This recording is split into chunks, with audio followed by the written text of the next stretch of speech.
banyak berlaku. Ini pekerja kolam tinggi kabur. Dia tak lepas ikan pun, tapi di kabur dalam Facebook lepas ikan 300 ekor. Malang-kadang penuh orang mari. Padahal tak lepas pun berbohong.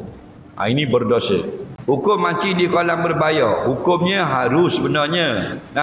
Tapi janganlah kita ambil kesempatan dan mengenakan cas yang tinggi, merugikan orang yang datang memancing. Biarlah kita cas itu dengan alat-alat yang kita sediakan untuk dia berada di kolam itu. Contoh, kita sediakan kerusi, kita sediakan tempat berteduh, kita sediakan alat-alat untuk memudahkan dia. Jadi munasabah kita ambil cas RM30 dan sebagainya. Jangan kita ambil je atas mata-mata orang yang datang akan merasa rugi benar dengan duit yang dia terpaksa bayar, sedangkan ikan tak dapat. Nampak? Kerana apa? Kerana benda ikan itu dilepaskan dalam kolam, kita tak tahu siapa yang dapat, siapa tak dapat.